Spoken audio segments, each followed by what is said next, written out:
Aujourd'hui, je pimpe une recette traditionnelle de sucre à la crème, fait, ceci dit, dans la Tupperronde, avec du lait condensé à l'érable.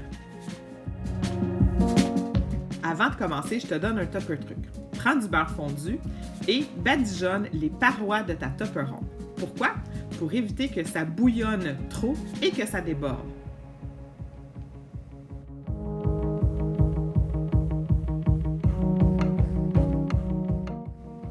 Dans la Tupperronde 3 litres, on va venir mélanger directement 2 tasses de cassonade, 3/4 de tasse de beurre et une boîte de lait condensé à l'érable de Martin Picard du Pied de Cochon. Bien sûr, tu peux choisir du lait condensé régulier ou Dolce Leche.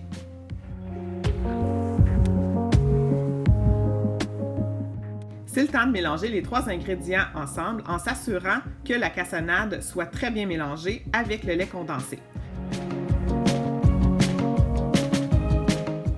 On est prêt à mettre au micro-ondes pour un premier 2 minutes à pleine puissance en surveillant que le mélange ne bouille pas. On mélange en éliminant les petites bulles et on remet un 2 minutes. On répète ces étapes-là jusqu'à une durée totale de 8 minutes. Entre-temps, on prépare nos autres ingrédients.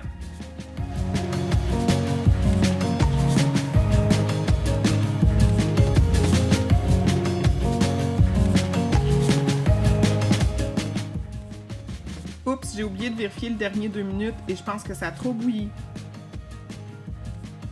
Bon, c'est des choses qui arrivent. À la limite, il va être un petit peu plus dur et granuleux, mais le goût va être là. Donc, on va brasser et on va voir ce que ça va donner. On est prêt pour ajouter une cuillerée à thé de sirop d'érable ou de vanille dans le cas d'un sucre à la crème régulier. Ensuite, une première tasse et une deuxième de sucre en poudre et on brasse. Il faut faire vite parce que le sucre à la crème, ça fige rapidement. Une fois que la consistance est bonne, on rajoute nos noix de Grenoble si on le veut, on mélange encore et on va être prêt à transférer dans un moule rectangulaire en silicone. Je te conseille fortement celui de Tupperware. Tu vas voir, rien ne colle.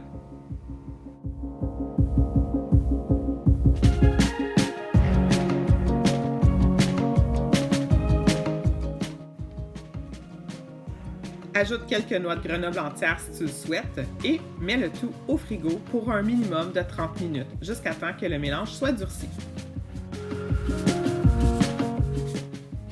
Wow! T'as vu à quel point rien colle dans nos moules en silicone? En plus, je ne l'ai même pas beurré.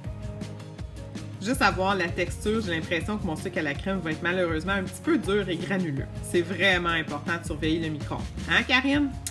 Ouais, la prochaine fois, je vais être plus vigilante. Mais sais-tu quoi? Je viens d'y goûter, puis il est vraiment bon.